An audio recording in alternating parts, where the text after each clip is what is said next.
হে everyone, নমস্কার। Welcome you all to my channel. My name is Gita. আজকের ক্লাসে আমি খুবই ইম্পর্টেন্ট একটা বিষয় নিয়ে আলোচনা করব, আর সেই বিষয়টা হচ্ছে পাস্ট ইনডিফিনিট টেন্স। এই পাস্ট ইনডিফিনিট টেন্স কাকে বলে, পাস্ট ইনডিফিনিট টেন্স কেন ব্যবহার করা হয়, ইংলিশে যখন আমরা কোনো কথা বলতে চাই তখন এই পাস্ট ইনডিফিনিট টেন্সের গুরুত্ব কিংবা অবদান কিংবা কন্ট্রিবিউশন কতটুকু আছে, এই সমস্ত প্রশ্নের উত্তর কিন্তু আমি আপনাদেরকে আজকের এই ক্লাসে দেব। আপনাদের কাজ, আপনারা শুধু আমাকে একটু সময় দিন, তাহলেই দেখবেন আমি কতটা সহজে আপনাদেরকে কিন্তু পাস্ট ইনডিফিনিট টেন্সের যে ধারণা কিংবা কনসেপ্টটা আছে সেটা খুবই সহজভাবে বুঝিয়ে দেব। আর যদি আজকের এই ভিডিওটি আপনাদের ভালো লাগে তাহলে অবশ্যই কিন্তু একটা লাইক করতে ভুলবেন না। তো সবচেয়ে প্রথমে আমি যে কথাটি বলবো, এই যেমন ধরো আজকে সকালে আমি ঘুম থেকে উঠেছিলাম, তো যখন ঘুম থেকে উঠেছিলাম সকালের কথা সকালেই শেষ, ঠিক আছে। কিংবা ধরুন আপনি ছোটবেলা ফুটবল খেলা করতেন, ছোটবেলা ফুটবল খেলা করতেন কিন্তু এখন আর খেলা করেন না, ঠিক আছে। তো এই ধরনের কাজকে কিন্তু বলা হয় পাস্ট ইনডিফিনিট টেন্স। আপনারা এখানে দেখুন আমি বোর্ডে লিখে রেখেছি অতীতকালের কোনো কাজ বুঝালে, অতীতকালের কোনো কাজ, ঠিক আছে। এবার দেখুন যার ফল এখন আর বিদ্যমান নেই তাকে পাস্ট ইনডিফিনিট টেন্স বলা হয়। এই যে আমি বললাম যে আপনি ছোটবেলা হয়তো ক্রিকেট খেলতেন, ফুটবল খেলতেন, কিন্তু এখন আর খেলেন না, যার ফল এখন আর বিদ্যমান নেই তাকেই বলা হয় পাস্ট ইনডিফিনিট টেন্স। বুঝা গেল? এবার দেখুন আমরা কোনো একটি সেন্টেন্স কিংবা বাক্য দেখে কিভাবে খুব সহজে বুঝে নিতে পারি যে এই সেন্টেন্সটি হচ্ছে পাস্ট ইনডিফিনিট টেন্স। যেহেতু এখানে বাংলা মিডিয়ামের স্টুডেন্ট বেশি, সেহেতু আমি সবচেয়ে প্রথমে বাংলাতে কিভাবে পাস্ট ইনডিফিনিট টেন্স চেনা যায় সেটা বলবো, পরে দেখাবো যে ইংলিশে কিভাবে আমরা বুঝতে পারি যে এই সেন্টেন্সটাই হচ্ছে পাস্ট ইনডিফিনিট টেন্স।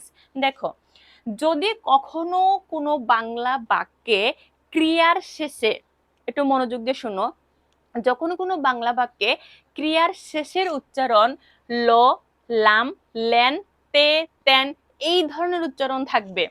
একটা উদাহরণ দেখো, যেমন আমি ভাত খেয়েছিলাম, খেয়েছিলাম লাস্টে লামের উচ্চারণ এসেছে, তো এখানে লামের উচ্চারণ এসেছে, এখানে লামের উচ্চারণ। তো খেয়েছিলাম এই লামের উচ্চারণ দেখে আমরা কিন্তু খুব সহজেই বুঝে নিতে পারছি যে এই সেন্টেন্সটা আসলে পাস্ট ইনডিফিনিটের একটা সেন্টেন্স বা বাক্য, ঠিক আছে।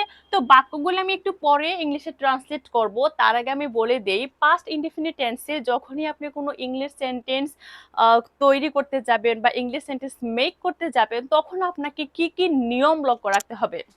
এক্ষেত্রে কি করব, আমরা বাক্যের শুরুতেই সাবজেক্ট বসাবো, তারপরে ভার্বের সেকেন্ড ফর্ম। এবার অনেকেই বলবেন যে ভার্বের সেকেন্ড ফর্মটা কি। আচ্ছা, ধর আমি লিখলাম গো, গো মানে যাওয়া, গো এটা কি, এটা হচ্ছে একটা ভার্ব, ভার্ব মানে ক্রিয়া। এবার গো হচ্ছে ভার্বের ফার্স্ট ফর্ম বা এটা হচ্ছে বেস ফর্ম। এবার গো এর সেকেন্ড ফর্ম হচ্ছে ওয়েন্ট, থার্ড ফর্ম হচ্ছে গন। কিংবা ধরো ডু, ডু মানে কি করা, ডু হচ্ছে একটা ভার্ব, ডু এর সেকেন্ড ফর্ম হচ্ছে কি ডিড এবং থার্ড ফর্ম হচ্ছে ডান। তো এবার বলা হয়েছে যে যখনই আমরা পাস্ট ইনডিফিনিট টেন্সে কোনো বাক্য গঠন করব সেখানে আমরা সাবজেক্টের পরে ভার্বের এই যে সেকেন্ড ফর্ম, এই সেকেন্ড ফর্মটা কিন্তু ইউজ করব এবং তারপর অবজেক্ট থাকলে অবজেক্ট, ঠিক আছে। তাহলে আমরা শিখে নিলাম। এবার আমি এই সেন্টেন্সগুলোকে ইংলিশে ট্রান্সলেট করে তোমাদেরকে খুব সহজেই কিন্তু শিখিয়ে দেব। আমি ভাত খেয়েছিলাম, কি হবে, আমি মানে আই, ঠিক আছে। এবার ভাত খেয়েছিলাম, আমরা জানি খাওয়া ইংলিশ কি, খাওয়া ইংলিশ হচ্ছে এট, ইট এর সেকেন্ড ফর্ম কি এট, থার্ড ফর্ম হচ্ছে ইটেন। যেহেতু আমরা পাস্ট ইনডিফিনিট টেন্সে সেন্টেন্স তৈরি করছি সেহেতু আমরা এখানে ভার্বের সেকেন্ড ফর্মটা ইউজ করব। তাহলে আমি ভাত খেয়েছিলাম কি হবে, আই এট রাইস, রাইস মানে ভাত, ঠিক আছে। তো আমি ভাত খেয়েছিলাম, আই এইট রাইস, এখানে এইট কি, এইট হচ্ছে ভার্বের সেকেন্ড ফর্ম, ঠিক আছে। তারপরে দেখো সে স্কুলে গিয়েছিল, গিয়েছিল লাস্টে লো এর উচ্চারণ এসেছে, লো, লো। তো যেহেতু এখানে ছিল, এখানে লো এর উচ্চারণ দেখে আমরা কি বুঝতে পারছি যে এই সেন্টেন্সটা পাস্ট ইনডেফিনিট টেন্স। সে স্কুলে গিয়েছিল, সে মানে কি হি বলতে পারি, আবার চাইলে আমরা শিও বলতে পারি। সে স্কুলে গিয়েছিল, যাওয়া ইংলিশ কি গো, গো এর সেকেন্ড ফর্ম কি ওয়েন্ট। তাহলে কি হবে, ধরো আমি এখানে সি লিখলাম, হিটা কেটে ফেললাম, তো কি হবে শি ওয়েন্ট টু স্কুল। সবসময় যে জিনিসটা আমাদেরকে খুব বেশি মাথায় রাখতে হবে সেটা হচ্ছে যে পাস্ট ইনডিফিনিট টেন্সে আমাদের যে মেইন ভার্ব থাকবে সেটা যেন সবসময় ভার্বের সেকেন্ড ফর্ম হয়। সেটা আমাদেরকে মাথায় রাখতে হবে। তারপরে দেখো, তুমি কাজটি করেছিলে, তুমি মানে কি, তুমি মানে ইউ, কি করেছিলে, কাজটি করেছিলে, কাজ মানে কি ডু, ডু এর সেকেন্ড ফর্ম কি ডিড, তাহলে কি হবে ইউ ডিড দা ওয়ার্ক।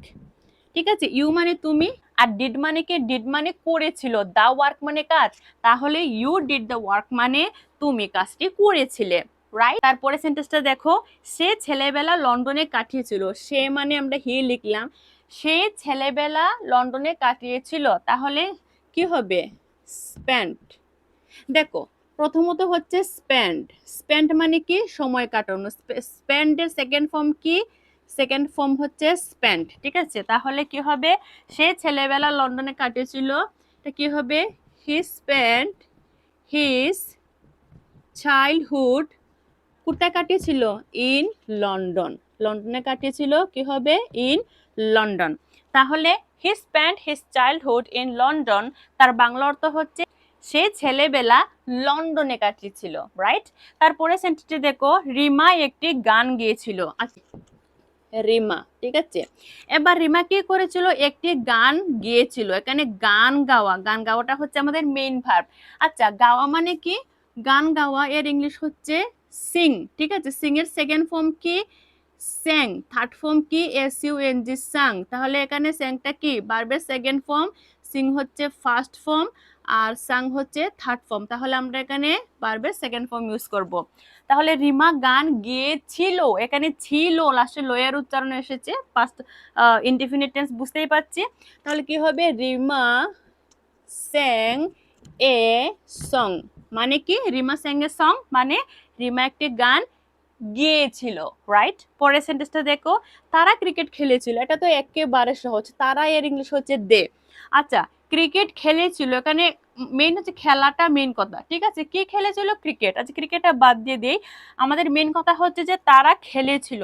এবার আমরা সবাই জানি যে খেলা ইংলিশ কি প্লে, প্লে এর সেকেন্ড ফর্ম কি বলতো, সেকেন্ড ফর্ম হচ্ছে প্লেড, তাহলে আমরা এখানে প্লেড ইউজ করব আমাদের সাবজেক্টের পরে, এখানে তারা হচ্ছে আমাদের সাবজেক্ট, তারা মানে দে, তাহলে কি হবে দে প্লেড, কি খেলেছিল, তারা ক্রিকেট খেলেছিল, তাহলে হবে দে প্লেড ক্রিকেট, তারা ক্রিকেট খেলেছিল, দে প্লেড ক্রিকেট। তাহলে তোমরা খুব ইজিলি হয়তো আজকে বুঝে গেছো যে পাস্ট ইনডিফিনিট টেন্সে কত সহজে আমরা সেন্টেন্স তৈরি করতে পারি, শুধু আমাদের সাবজেক্ট, ভার্বের সেকেন্ড ফর্ম আর অবজেক্টের প্রয়োজন, ভেরি ইজি।